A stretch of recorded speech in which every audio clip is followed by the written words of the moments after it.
So the third method of solving for a system of equation is called the method of addition or the method of elimination. And again, I love math because the names of it describe what you do. You're basically going to add two equations together in order to eliminate one of the variables. So here, let's take a look at question number 3 in your worksheet. I'm going to write it out here. 5x plus 3y is equal to negative 6. 2x minus 3y is equal to 27. Okay. So here, unlike the previous problem, where the previous problem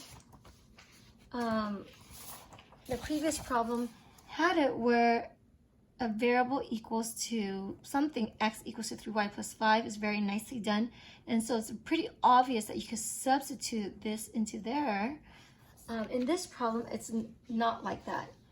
Here, the x's are lined up, the y's are lined up, and the numbers are lined up. So you do not want to do the method of substitution because you have to make changes around and then substitute it. It's probably a little bit more work.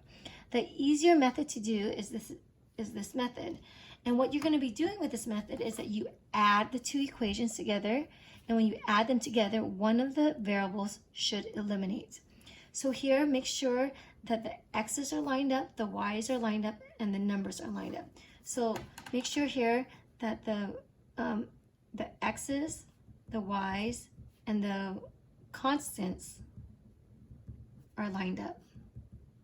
And the reason why you want them lined up is because you want to add these two equations. So to add these two equations, you could just add them up vertically like this, right? Because they're already lined up with each other.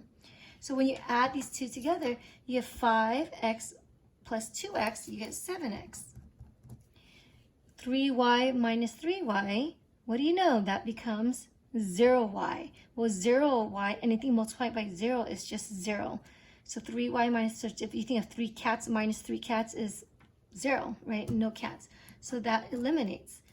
Equals to negative 6 plus 27 is 21. So what do you know? So, but when you add the two equations together,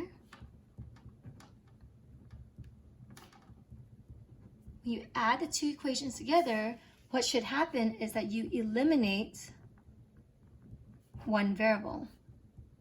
So previously we had an x and a y, now you only have an x. And then after that you can solve for that variable. So now to solve for this variable, I'm going to divide by the coefficient, and the coefficient is 7. So 7 divided by 7 is just 1. So I am left with 1x, or x, is equal to 21 over 7 is equal to 3. So x is equal to 3. But I'm not done yet. I need to also find y. So now, lastly, find the other variable. So here, if I know that x is equal to 3, I can plug in 3 into either one of these equations to solve for y. And again, it doesn't matter which one equation you plug it in, you should get the same value of y, because like I mentioned in the previous problem, when you are solving for an equation, you are finding the intersection between the two lines. So here's line 1 and line 2. Where they intersect is where they share the same value for x and y. So if I plug in x equals to 3, I should get the same value of y regardless of which line I plug it in. So here, when I plug in, I'm going to do, so let's just pick one of them. I'll just pick the top. 5x plus 3y is equal to negative 6. I'm going to plug the 3 into this. 5 times 3 plus 3y is equal to negative 6. Solve for y. 5 times 3 is 15 plus 3y is equal to negative 6. I'm going to subtract 15 on both sides to solve for y. So I'm going through this pretty quickly now. 3y is equal to negative 21.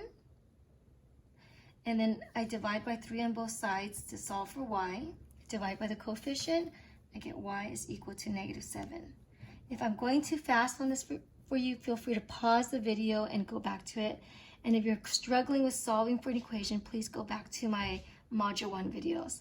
So here my answer is 3, negative 7. 3, negative 7 could be written like that, or you could write it as x equals to 3 and y equals to negative 7.